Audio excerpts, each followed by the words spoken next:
Friends, ఎలా ఉన్నారు? మీరు గనుక కొత్తగా చూస్తున్నారా అయితే ఛానల్ కి సబ్స్క్రైబ్ చేసుకోండి.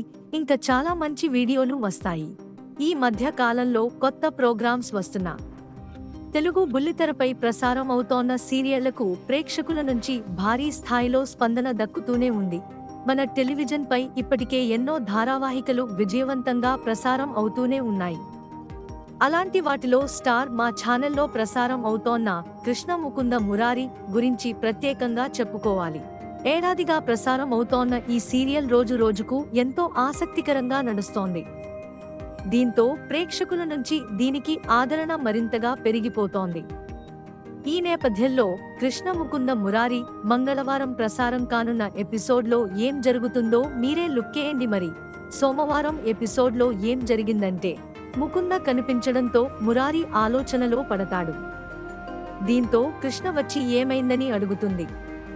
అప్పుడతను ముకుంద విషయంలో తప్పు చేశానా అని బాధపడుతుంటాడు. దీంతో కృష్ణ భర్తను ఓదార్చి ధైర్యం చెప్తుంది. తర్వాత ఆదర్శ్ అన్న మాటలను మధుకు చెప్పడంతో అతడు కోపడతాడు. తర్వాత మందు తాగుతుండగా ముకుంద వచ్చి దెయ్యంలా భయపెడుతుంది. తర్వాత మురారిని కూడా ఇబ్బంది పెడుతుంది. అంతేకాదు, కృష్ణను చంపేస్తానంటూ వార్నింగ్ ఇస్తుంది. చివర్లో మురారి ఆదర్శ్ కొట్టుకుంటుండగా ముకుంద కనిపించి షాక్ ఇస్తుంది. బాధ్యతను నిర్వర్తించలేను ఆదర్శ్ మాటలకు కృష్ణ బాధపడుతుంటే నందిని వచ్చి ఓదార్చుతుంది. ఆదర్శ్, అన్నయ్య మాటల గురించి ఆలోచిస్తున్నావా? తను అలా మాట్లాడతాడని అసలు అనుకోలేదు. అన్నయ్య తప్ప నీ గురించి ఎవరూ తప్పుగా అనుకోవడం లేదు. ఏదో బాధలో అంటున్నాడు. 4 రోజుల తర్వాత తనే వచ్చి నీకు సారీ చెప్తాడు అని ఓదార్చుతుంది. దీనికామె, నా బాధ పెద్దత్తయ్య నాకు బాధ్యత అప్పగించారు, కానీ నిర్వర్తించలేకపోతున్నాను.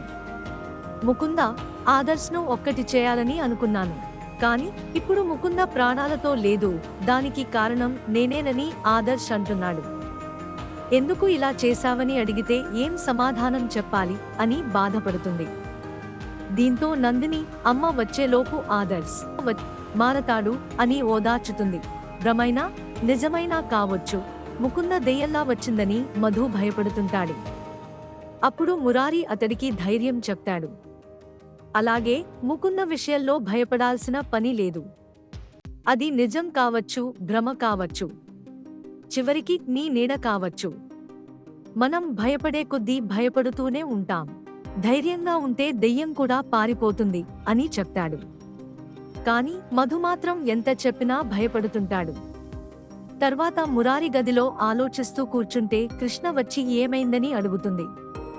దీనికతడు, మన జీవితం గురించి ఆలోచిస్తున్నాను అని చెబుతాడు. కృష్ణకు అబద్ధం చెప్పాడు. ఆ తర్వాత మురారి, నాకు వేరే ఆలోచనలు ఏమీ లేవు, ఎవరికీ దేనికి భయపడాల్సిన అవసరం లేదు అంటాడు. దీనికామె, ఇప్పుడు మనం ఎవరికి భయపడుతున్నాం అని అంటుంది.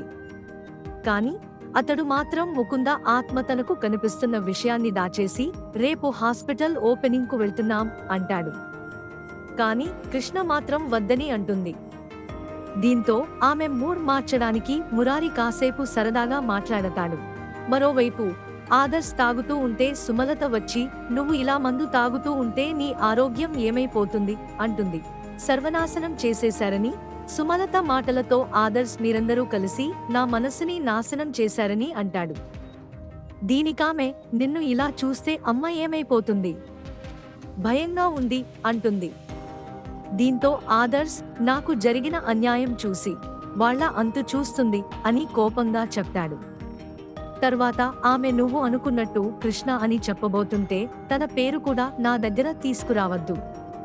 ముకుంద చావుకు కారణమై నా జీవితాన్ని నాశనం చేసిన తనని ఇంకా వెనకేసుకొస్తున్నావు. తనని ఇంట్లో ఉండనిస్తే మిమ్మల్ని కూడా విడగొడుతుంది అంటూ నిందలు వేస్తాడు. నీకు చెప్పినా అర్థం కాదు. ఆదర్శ్ మాటలకు రేవతి, ఆపరా. ఈ ఇంట్లో ఏ స్వార్థం చూసుకోకుండా అందరి సంతోషం గురించి ఆలోచించేది ఎవరైనా ఉన్నారంటే అది కృష్ణ మాత్రమే. తనకు నష్టం జరుగుతుందని తెలిసినా కూడా అందరూ సంతోషంగా ఉంటారంటే ఆ పని చేసేందుకు వెనుకాడదు. మనసులో ఇంత విషాన్ని పెట్టుకున్న నీకు కృష్ణ గురించి ఎంత చెప్పినా అర్థం కాదు. అన్నీ తెలుసుకున్న రోజున అంత మంచి మనిషిని అపార్థం చేసుకున్నానా అని పశ్చాత్తాపపడతావు అని తిడుతుంది. దీంతో ఆదర్శ్ తను మేకవన్నే పులి, తన గురించి మీకే అర్థం అవుతుంది అంటాడు. రెచ్చగొట్టిన ఆదర్శ్ తీరు. ఉదయాన్నే మురారి, కృష్ణతో నేను సంతోషంగా ఉంటాను, నువ్వేం చేస్తావో చూద్దాం. నువ్వు ఎక్కడ ఉన్నా చూడు ముకుంద. రోజురోజుకి కృష్ణ మీద నా ప్రేమ ఎక్కువ అవుతూ ఉంటుంది. నువ్వు నాకు కనిపించడం భ్రమ కాదు, నిజమైతే వెళ్ళిపో. బతికున్నప్పుడు ఎటూ మనశ్శాంతి లేకుండా ఉన్నావ్, ఇప్పుడు కూడా మనశ్శాంతి లేకుండా వెళ్ళిపో అని అంటాడు. ఇక వాళ్ళు కిందకు వస్తుంటే ఆదర్శ్ రెచ్చగొట్టేలా మాట్లాడతాడు. దీంతో మధుకు కోపం వచ్చి గొడవ పెట్టుకుంటాడు. అంతేకాదు, వాళ్లను ఏమైనా అంటే చంపడానికి కూడా వెనుకాడనని వార్నింగ్ ఇస్తాడు. కృష్ణకు తప్పిన ప్రమాదం, ఆదర్శ్ వ్యవహరిస్తున్న తీరుపై ఇంట్లో వాళ్ళు మాట్లాడుకుంటూ ఉంటారు. అప్పుడే అతడిని తీసుకువచ్చి తప్పు చేశారని రేవతి అంటుంది. ఇక మురారి కృష్ణని హాస్పిటల్కు తీసుకెళ్తూ ముకుంద మాటల గురించి ఆలోచిస్తాడు. అప్పుడు కృష్ణను హాస్పిటల్కు తీసుకెళ్తే ఏదో చేస్తానని అన్నావు కదా, మేము వెళ్తున్నాం, ఇప్పుడు నువ్వేం చేయలేవు అనుకుంటాడు. అప్పుడే కృష్ణ చీర బండిలో పడి ఇద్దరూ కింద పడిపోతారు. కృష్ణ పడిన పక్కనే ఒక పెద్ద బండరాయి ఉంటుంది. అప్పుడే అటుగా ముకుంద వెళ్ళగా ఆమెను మురారి చూస్తాడు. ఇలా ఎపిసోడ్ పూర్తయింది.